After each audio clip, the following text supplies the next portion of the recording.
Can the Carolina Panthers shock the NFL world in 2022? One former Panther believes that they can, and I don't think he's all that far off. I'll explain why right here on Locked On Panthers.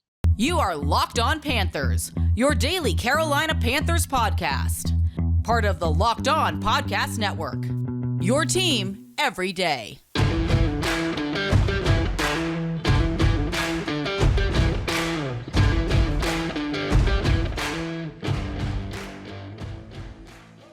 Welcome into another edition of the Locked On Panthers podcast, a part of the Locked On Podcast Network. I'm your host, as always, Julian Council. Talking Carolina Panthers with you every Monday through Friday, your team every day. That's what we do here on the Locked On Podcast Network. Make sure to watch the show and subscribe to the show over on our Locked On Panthers YouTube channel. Just went over 2,100 subscribers on Monday, and once again, thank you so much to everyone who supported the show since we've been on YouTube since February. I apologize over the last couple days. We've had some issues with our video streaming service, Restream. I'm hoping that it's better today. We will be moving to another platform in the short term. So just wait if you're having issues there, but it's okay because you don't always have to watch the show. You can always check out the show over to all the podcasting platforms out there: Apple Podcasts, Spotify, Google Podcasts, Odyssey, Stitcher, TuneIn, all of those. Does not matter, even probably more of those. You can check out the podcast, every single episode, and we'll always take care of you there. The audio should be a lot better there if we're having any issues over on YouTube with the video. But again, we'll be moving over to a new video streaming platform in the near future. Also, make sure to follow me on Twitter at Julian Council, where every single Friday I answer your weekly Friday mailbag questions. To participate in this upcoming Friday's edition of the weekly Friday mailbag, either at me on Twitter at Julian Council or DM me on Twitter at Julian Council to get in your questions for the weekly Friday mailbag here on Locked On Panthers. On yesterday's edition of Locked On Panthers, we had Steven Ruiz, who's a Carolina Panthers fan and covers the NFL for TheRinger.com. And safe to say that Steven doesn't have the most positive outlook of this organization right now. He's not a firm believer in the owner, David Tepper, and neither really am I. He's not a firm believer in Matt Rule entering into a third year here in Carolina after starting off 10-23 in the first two seasons and losing the last 7 games last year after starting off 3-0, then getting to 5-5 and just falling flat on their face there in the second half of the season. And there's plenty of Carolina Panther fans that feel the same way as Steven. I just don't really feel like things are as bad as they seem. Yeah, the Carolina Panthers do not have what seems to be a coherent plan to identify a long-term answer at quarterback. And when speaking to someone last week close to the team, it seems like their plan is to just keep going out there and trying to find somebody until one sticks. Not a great plan, in my opinion. Bridgewater didn't stick. Darnold hasn't stuck. And hard to believe that Baker Mayfield will stick long-term, just based off of what we've seen here in Carolina. But maybe I am pretty bullish on the Panthers this year with Baker, but 1 year does not define a guy as being the franchise here in Carolina. He's going to have to do it over multiple seasons, and we'll see if Matt Corral gets an opportunity in 2023 to be the starter, or if the Carolina Panthers get back into the draft and take maybe one of the top quarterbacks in next season's draft. We will see how things play out here in Carolina. We can spend a lot of time looking at the quarterback situation and looking at what happened to Rock Hill and our feelings about Matt Rule, and we can all get pretty caught up in, man, it doesn't really feel like we should be excited for this upcoming season. It really feels like the Panthers are like a dumpster fire. That's not the case, man. And I've said this before. Yeah, you can point at the negative things that are going on here in Carolina, but there's a lot of positives, especially this offseason and the work that the general manager, Scott Fitter, has done in really his first offseason as having full control of personnel here in Carolina. You can look at the moves. Matt Rule is not the one making the final say and calling the shots here in Carolina like he was the past 2 off seasons in 2020 when he took over before the pandemic, and in 2021 when Scott Fitter came along. This is the Scott Fitterer show here in Carolina, and it feels firmly like that when looking at the personnel moves. And I've applauded Fitterer for what he's done and the Panthers for what they built there in that front office by bringing back Dan Morgan, Samir Suleiman, who's been handling the cap here in Carolina. I like where they're going. Pat Stewart as well, a part of this organization. I think they have a lot of good players. And I'm not alone in feeling that things are not nearly as bad as a lot of people want it to seem here in Carolina. Jonathan Stewart, who played for the Carolina Panthers, spent every year except for one here in Carolina, tweeted out this past weekend that I just had an overwhelming feeling that the Panthers are going to shock the world this year. Hashtag keep pounding. And I kind of feel the same way Jay Stu feels. Now, do I think they're going to shock the world? No, because what that would really be saying is the Panthers are going to win a division, then get all the way to like the NFC Championship game or even a Super Bowl. I don't think they're going to win a division this year, although we'll talk back up in the NFC South here shortly, and they might not be that far behind Tampa Bay going in this upcoming season. And of course, they should be right there on par with New Orleans, if not better. In Atlanta, Panthers should be a lot better than the Atlanta Falcons going into this 2022 season. Well, if you believe in the rule of three, and I spell rule as R-H-U-L-E, like Matt Rule, we've looked at it. Back at Temple, back at Baylor. Stinks year one, improves year two, year three, has that massive breakthrough. If you believe in the rule of three, then the Carolina Panthers are prepared to potentially shock the world here in 2022. And you can look back and say, oh, well, the Panthers didn't really make improvement last year. Well, they found a kicker, right? Zane Gonzalez is back. Now, special teams as a whole wasn't great, but they found a kicker, which was one of the key storylines going to last season. The defense was spectacular for the majority of the season. Yeah, they weren't great against the run. They had injuries that hurt them in the secondary later on in the season. But through the first 13 weeks of the year, they were top 10 team in DVOA, the defensive analytic from Football Outsiders. And they were top 2 in the league, number 2 overall in total defense. And you can try and find numbers and try to downplay that and make it not seem like it was, but that defense was really good. And you have young guys like Brian Burns, Jeremy Chin, and JC Horn who can be the leaders of that unit for hopefully the next 5+ years. There were spots last season where the Carolina Panthers improved. Did you see it in the win-loss record? Of course not. And really, that's all that matters. But they did, in part, improve defensively from where they were in 2020. So improvement is improvement, but they need to win. A few reasons why I think the Panthers actually could potentially shock the world like Jonathan Stewart believes is, well, start off with quarterback play. Baker Mayfield. I don't know if he's a long-term answer in Carolina. I would right now say probably not. But he is an improvement from Sam Darnold and from Teddy Bridgewater. He has had success in this league. He has gone on and taken the Cleveland freaking Browns to the playoffs and won a playoff game and had them very close to going to the AFC Championship game back in 2020. He has dealt with having Freddie Kitchens as his head coach, who was on SiriusXM NFL radio last week, defend Baker Mayfield and saying that his emotion, his passion, and his personality actually is a positive. And the Panthers, at least Scott Fitter, seem to feel the same way. Now we'll have to rein it in certain aspects and try to avoid some of the issues that he's had with former players and coaches that he's played or played under. But I don't have that worry about Baker. Yeah, he's going to throw interceptions. He's had issues taking care of the football. But coming into the system, which Steven Ruiz doesn't think that necessarily fits him, I do believe in Baker Mayfield having success here in Carolina and the Panthers getting better quarterback play than what they've gotten last year from Sam, PJ, and Cam, and what they got the year prior from also PJ and Teddy Bridgewater. So that's one reason. The quarterback play should be much better. Second reason, what has been outside of quarterback the biggest issue in Carolina for what feels like a decade? The offensive line. Taylor Moton's back. Now you bring in Austin Corbett, fresh out of Super Bowl. Bradley Bozeman's here after being a really good player for the Ravens. The last third-round pick of last season, Brady Christensen, he's not going to step in as a starter. And the left tackle situation is finally fixed. At least it feels that way with Ike Ekwonu, the Charlotte native, coming here to be the left tackle of the future here in Carolina. You have guys like Pat Elflein and Dennis Daly, Michael Jordan, Cam Irving, who were absolute liabilities last year, who now have starting experience, but are in a second unit. That looks like, to me, an offensive line that should be much better, vastly better than what they were last season.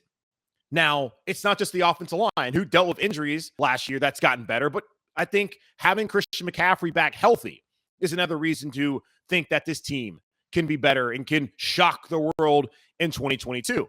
Part of that is the improved quarterback play. McCaffrey was great in 2019, the last time he was healthy. He led the league in all-purpose yards his first 3 years in the season, which led to the Panthers giving him that 4-year, $64 million extension that made him the highest-paid running back in the National Football League. But his body has fallen apart the last couple seasons because they overly relied upon Free to carry this offense. Now with Baker, with a better offensive line, with DJ Moore back, Terrace Marshall looking like he might have a breakout season. Rashard Higgins, Robbie Anderson hopefully getting back to his 2020 form or pre-2020 form. I think this team can keep Christian healthy and not rely on him to touch the ball all the time. Chuba Hubbard's back in the backfield. Dante Foreman, who really stepped up last year in the absence of Derrick Henry down in Tennessee and helped the Titans get the number 1 seed in the AFC. Those are all reasons that why the Panthers could find a way to keep CMC healthy. So a healthy CMC, who didn't miss a game until the last couple seasons, helps his team get to the point where they could shock the world. Oh, yeah, the defense. Remember me talking about the defense last season? They were second in total defense, top 10 in DVOA before week 13. They were number 1 in DVOA for the first time ever early on in the season.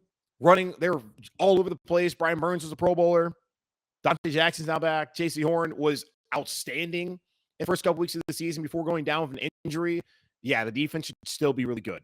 And now 2 guys who were drafted in the 2020 draft, Derek Brown, who's been a starter, now really needs to step up. But Yetur Gross-Matos, they paved the way, they cleared the way for him with Morgan Fox being released to take over the starter.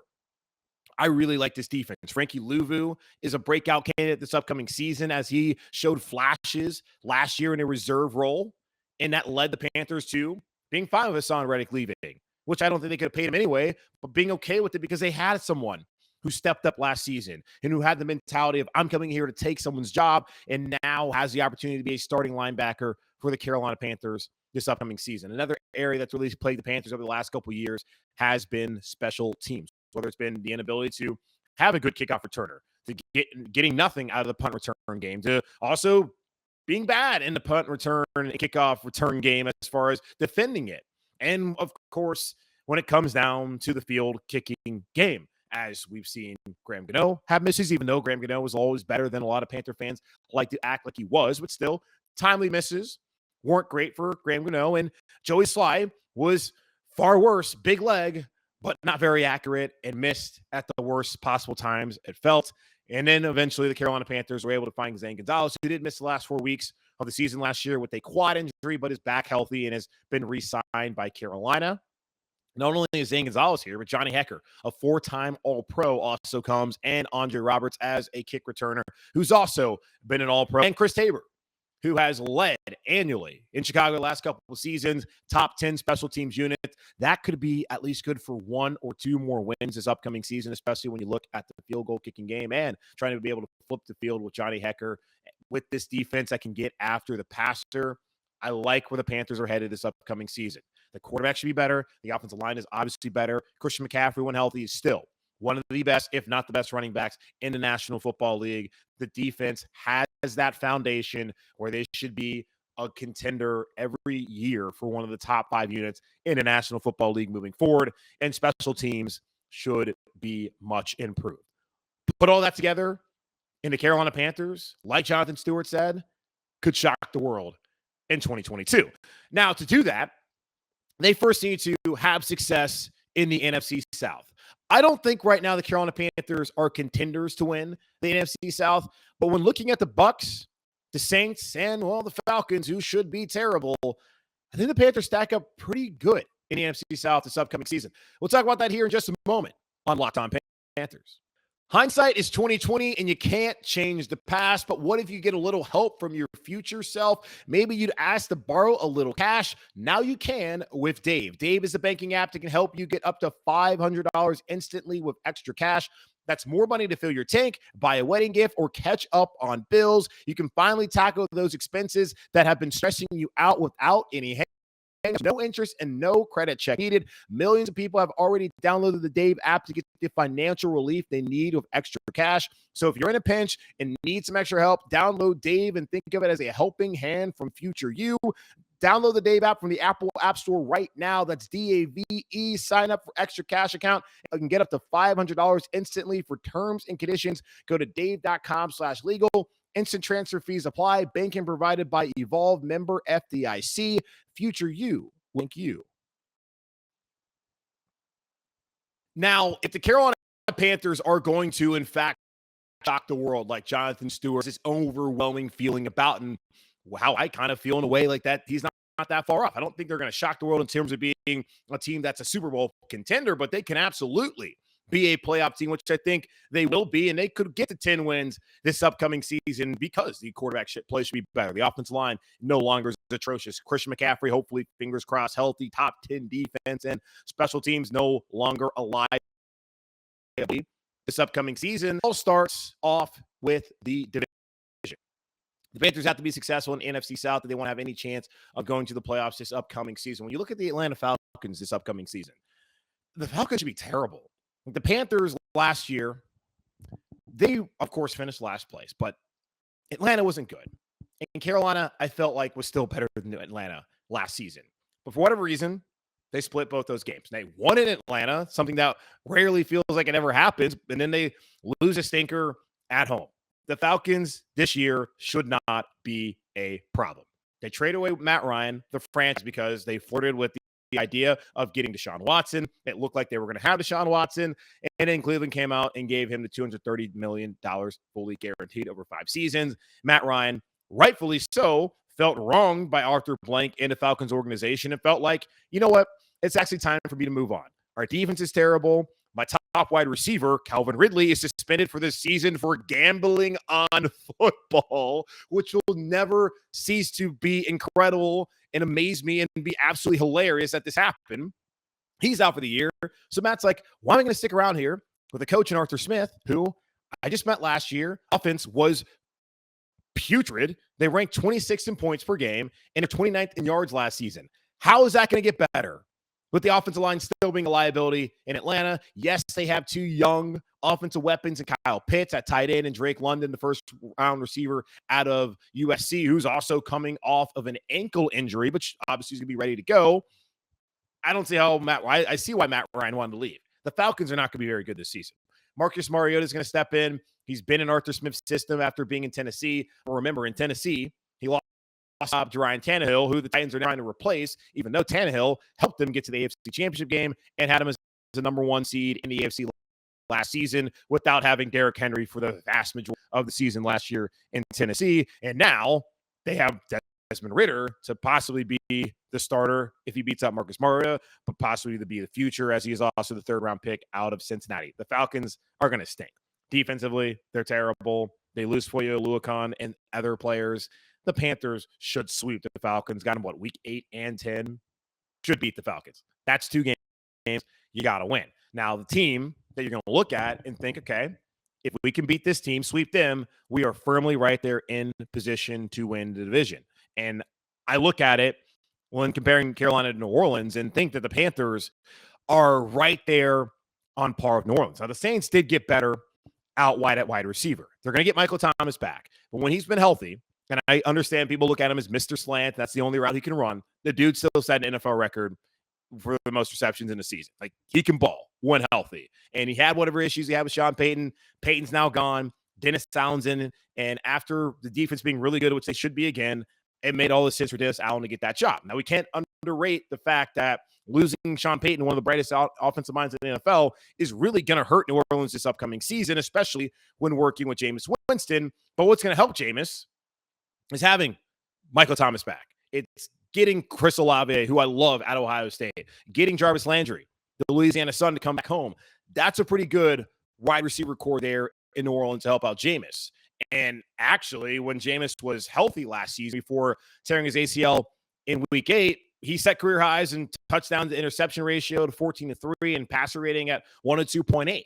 But we do recall week 2 when Phil Snow and his Carolina Panthers defense made Jameis look at the same guy who had the 30-30 season back in 2019 and the guy before he got LASIK surgery and made tons of boneheaded decisions. And he is susceptible to doing that. He did not throw the ball as many times as far as the tips last season that he did back in his past in Tampa Bay, which is smart for New Orleans, and they'll have to do the same thing this upcoming season. They had Tyrann Mathieu, the Honey Badger, who comes back home to Louisiana after playing at LSU in college and spending his career in Arizona. And then most recently, they're in Kansas City. He'll help them. Defensively, they're going to be just fine. Cam Jordan's still there. Their hope is that Peyton, I can't remember his last name, from Houston, the first-round pick from a year ago, that he'll step up. They have a great secondary. Marshawn Lattimore's still there. The Saints will be good on defense, especially with Dennis Allen as their head coach. Now, one thing that cannot be overlooked is that they lost Teron Armstead their left tackle. He's now in Miami, and they're going to be starting likely a rookie in Trevor Penning. Penning, not nearly as good as Ike Ekwonu. That is a position that the Panthers can exploit like they did last year, really, too, when they get out there and play New Orleans. That's a team I think the Panthers can once again take at least a game off of. Now, a team they have been able to compete with since Matt Rule got here is Tampa Bay. And when I'm looking at Tampa Bay, I don't think they're actually that great. Tom Brady retired, then he came back. As long as Tampa has Tom Brady, they're going to have a chance. Now, had not gotten Tom Brady back, we wouldn't be looking at Tampa Bay as a team that was surely going to win a division. Why is that? Well, because, Bruce Arians gone. Todd Bowles now the head coach, and he deserved a second chance. When you look at his tenure in New York, he's the only guy who has had a winning record with the Jets over the last decade. And the best quarterback he ever had there was Ryan Fitzpatrick, and he threw away their only playoff opportunity in Week 17 on the road in the snow against Buffalo. So that shows you that, hey, at least this guy can coach. Defense has always been good, and they probably still will be good. Have you seen the reports lately? Fournette, who they just gave a 3-year deal to, he's at 260 pounds. He's overweight. They no longer have Ronald Jones. They have some other young running backs like Keyshawn Vaughn, Gio Bernard's back there, I believe, in Tampa Bay. But if Fournette's not in shape, it's going to be really hard to do that, too. Training camp, you're supposed to already show up in shape. This is not like the 80s where you would get in shape in training camp. No, you already need to be right there in shape for the conditioning test, which Fournette does not seem like he's going to be able to pass. Now, they still have Shaq Barrett, still have Devin White. They're going to be a good defensive team. But Chris Godwin's coming off an injury. Yeah, Mike Evans back. Russell Gage now steps in as that number 3 wide receiver. No more Ndamukong Suh. No more Jason Pierre-Paul. They're replacing 2 starters on the offensive line. Brady's there, but it feels like Carolina can get a game off of Tampa Bay. If they can go 4-2 in the division, I've talked about this before, I feel good about this team. Seattle, they're doing the whole Drew Lock, Geno Smith thing. You got to beat New York. I said the Giants, who you struggled with last year and lost that game. Sam Darnold was benched. I think the Panthers stack up really well. They're clearly better than Atlanta. They're right there on par, if not better than New Orleans. It's going to really come down to quarterback play and whose offensive line is better this upcoming season. And defensively, both should be excellent. Same thing with Tampa. Defensively, they should be just as good as Carolina. I mean, not maybe better just to have they have the proven guys. Devin White's back, Shaq Barrett's back. They're going to have Joe Tryon-Shoyinka, who's going to step up for them on the outside linebacker role, and the secondary is excellent. But I don't think Tampa Bay is really all that much better than Carolina or New Orleans. The Panthers, they could mess around and be right there in the thick of things. So as far as shocking the world, I think it would shock the world if Baker Mayfield, as a starting quarterback here in Carolina, with these receivers, McCaffrey healthy, the offensive line stepping up, and that defense, it would shock the world if the Panthers found a way to actually unseat Tampa and Tom Brady and win the division, which I think is absolutely a possibility. I think Tampa, when just looking closer at it, it looks like a possibility. Tampa still think they're better. Having the GOAT helps. I don't think they're really all that much. And Carolina absolutely has an opportunity to compete against Tampa this upcoming season, which they have not done over the last 2 years of Matt Rule. Now, we talked about, can the Panthers shock the world? We've looked at how they stack up within the division. I think they stack up pretty well. What will define success for the Carolina Panthers here in 2022? Is it playoffs? Is it 8 wins? Is it 9 wins? What is it? We'll try to do that here in just a moment on Locked On Panthers. From the people who invented healthy and tasty comes the latest gift to your taste buds. You probably tried the amazing coconut brownie chunk Built Bar, but guess what? Your friends at Built have given coconut brownie chunk the Puffs treatment. That's right, the coconut brownie chunk Built Bar flavor you love in a deliciously chewy marshmallow covered in 100% real chocolate. It's like a fluffy cloud of coconut brownie goodness. But stop drilling and listen. They are good for you. Low calorie, low sugar, high protein, and all delicious.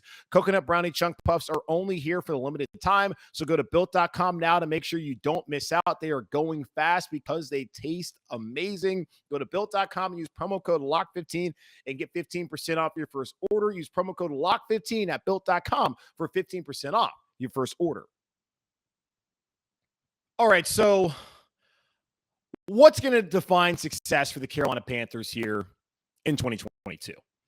Is it winning the division? Because, they win the division. It's hard to see this as not being a successful year. Is it bombing out, being able to get a top 5 pick and take either Bryce Young or CJ Stroud and get rid of Matt Rule?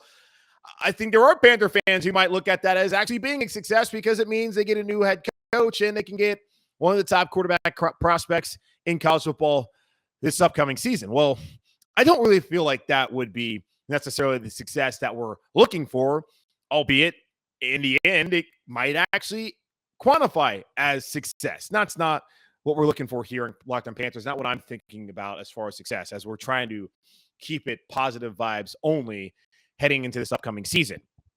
For me, it's hard to just put a win total on this, but the Panthers need to be right there in the thick of the wild card race and honestly be competitive within the division.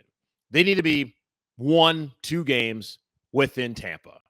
There is just, as I broke down, feels to me little reason other than if the quarterback play just completely bombs once again, this team, top to bottom looking at the roster, cannot be right there competing for the division. I'm not going to say they're going to win a division. I don't think they're going to win a division, but I do think that they can stay within a game or two and take this thing into late December.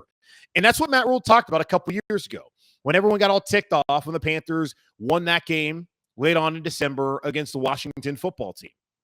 They were mad that, oh, you're messing up our pick. Why would you do that? Winning a meaningless game. And Matt Rule talks about how they want to be playing meaningful football in December. They weren't playing meaningful football in December last year. And last season, in 2020, and then last year, when they were in position to potentially play meaningful football in December, they fell flat on their face and lost 7 straight games after being 5-5, and the good vibes coming back with Cam Newton, as we all hoped that he would save the season. The Panthers need to be playing meaningful football, not just in December, but in early January, as the season has now carried over to 18 weeks, and we have 2 weekends in January of regular season football. Week 17, Week 18, make those games matter. That's what they need to be able to do this upcoming season. That, to me, is one piece of quantifying what a successful 2022 season looks for Carolina. Now, once they get there to playing meaningful football games in Week 17 and 18 and the weeks prior, they need to capitalize on the opportunity and actually be playing postseason football. It's been far too long. The Carolina Panthers have been in position to be a postseason team. We saw that the Panthers start off 6-2 back in 2018. It felt like this was going to happen for them again. And then Cam has his shoulder fall apart on us. And what seemed to be a once promising season and a lot of talk of, hey, could he win MVP again? Could this be a Super Bowl team after blowing out Tampa Bay? Turned out to be just an extremely pressing season. Then start off 0-2 in 2019, win 4 straight with Kyle Allen and the defense playing spectacular, really, and Christian McCaffrey carrying Kyle Allen, but they were 4-2 and the vibes were good. Then we had that Green Bay game, just the hellacious roughing the passer call that was there on Gerald McCoy on Aaron Rodgers that changed that game right before halftime, but really losing a heartbreaker in the snow. And the offensive line, of course, could not do their job as they've failed to do so oftentimes here over the last couple of seasons. And that season, again, falling flat because the quarterback play was just not enough. No expectations in 2020. Season played out like everyone should have thought, even though people got mad for whatever reason at Teddy Bridgewater for being Teddy Bridgewater. And we know how last season started, 3-0, 5-5, lose 7 straight. That can't be the narrative once again. That can't be how things play out. The Panthers have a tough schedule. They have opportunities, though, with Atlanta on the schedule twice, with the New Orleans team who they should stack up with, and a Tampa team they actually compete with to get wins. They got Seattle. They also have New York. They're playing last place schedule. They can have success this upcoming season. The Panthers need to be a playoff team to quantify this as success. And that might be a little unfair, but I don't really feel that way. I'm sick of waiting. It's year 3, put up or shut up. We had Roman Harper on the show a couple months ago, and he talked about how he didn't really grade Matt Rule in year 1 and 2 because what really were the expectations? You had to replenish the entire defense. You had to replace everybody who left.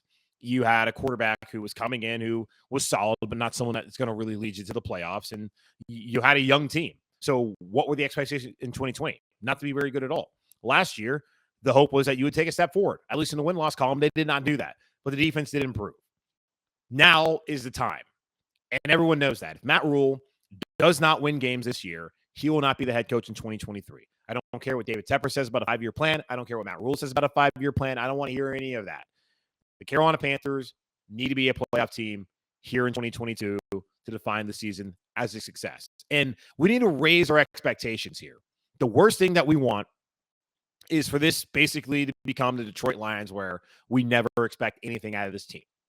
I don't think the apathy is set in at all. I know there's a lot of people who are upset, and I'm sure there's plenty of people actually who might feel apathetic. But I still believe that there are people out there who have hope and still expect more out of this organization this season and in the future. And I've already outlined all the reasons earlier on the show to why you should feel that way and why you may feel that way. Hold this team and organization to the coals and tell them it's time to perform. So for me, someone who's just flat out sick of it and has seen the roster get better this offseason, it's playoffs or bust for me. You brought in the quarterback. You got the O-line. You have the skilled talent. That should be much better. Robbie Anderson has to be better. Shut up. Stop complaining. Enough of the podcasting and the social media. Go out there and perform. Someone help DJ. Terrace Marshall, you could have been a first-round pick. You had injuries. Now you're healthy. Go out there and perform. Derek Brown, first-round pick. Go out there and perform. Gross Matos, go out there and perform. No more excuses. Get it done this upcoming season. So, yeah, what defines success for Carolina in 2022? The freaking playoffs, man. All right, that's going to wrap up this edition of Locked On Panthers. I'm your host, as always, Julian Council. Make sure, again, to watch the show and subscribe to the show over on Locked On Panthers YouTube channel. You can check us out Monday through Friday and follow me on Twitter at Julian Council or the weekly Friday mailbag. We do that every single week. So at me, at Julian Council, DM me at Julian Council. Subscribe to the show over on Apple Podcasts, Spotify, and all the podcasting platforms out there. In the meantime, though, stay safe, be happy, be whole as always, keep pounding, and I will talk to you all on Wednesday.